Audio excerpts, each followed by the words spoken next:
Hey, Vaughn, good afternoon. I told you I was going to make a video to the video you just put out. And before I get started, I just want to let you know, I don't know anything about your estranged wife. I don't know anything about her family. So just to let you know, in regards to your response to me, that is the simple fact. I'm just telling you from legal experience and from dealing with certain issues in the courts. Okay? Now, one, let's start here. Your children are not political pawns. You're not running for no election or re-election or whatever. Okay, so they're not political pawns.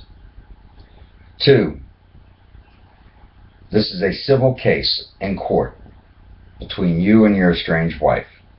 It is not a political case. It is not a criminal case. It is a civil case. Three, under duress. Understanding the word of under duress. What does it mean? It means against your will. So, therefore, you did not sign those legal documents against your will. You did it on your own accord. So, you did it willingly. It was not under duress. So don't even use that word. 4, custody rights. Understanding custody rights. That is not of your discretion.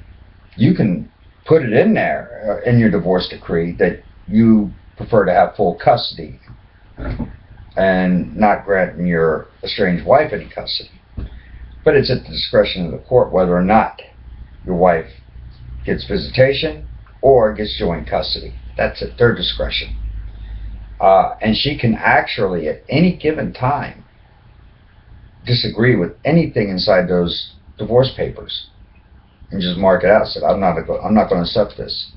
So it's going to become an argument between you and the courts and her. Another thing, you say that you will fight in order for her not to have any grounds for visitation against children or for the children. She can't see her children at any given time. Let me tell you something, dude. First, 1, you got to prove her unfit. 2, you have to prove that she was abusive at any given time. All right, physically, mentally, or verbally to those children. All right, and it's going to take witnesses, doctor statements, police officers' reports. You don't have any of these in the courtroom. Forget it, man. You don't stand a chance with that. Because the first thing it's going to be your word against hers. And like I said, if you can't prove her unfit in any way, shape, or form, and if she can prove you unfit, and believe it or not, she can bring these YouTube videos that you have made into a courtroom and introduce them as evidence to the judge. Because believe it or not, since these are public videos, he has a right to see them.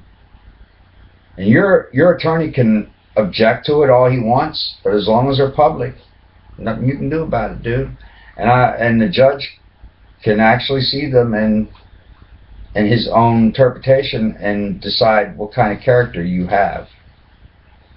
So you better get rid of a lot of those videos, man, before they go to court. But I'm telling you, before you even think about doing that, a lot of them have already been archived. A lot of them been screen capped and all that stuff. So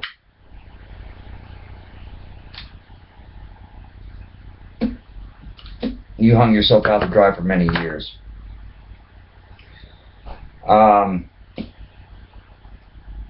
So she's, like I said, got more evidence against you than you do against her. She can show you to be an unfit father with a lot of these videos that she wanted. 3, at any given time, if the police department was called to your place or residence and she called and said that you had threatened her and made a police report on it, that can go against you as well.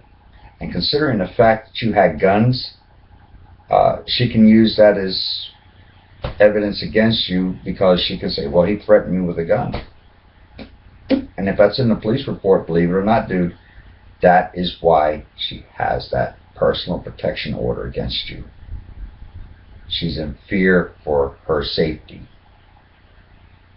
And she can use that in court. As long as she can prove it, and she has police statements to show that. Let's see, what else is there?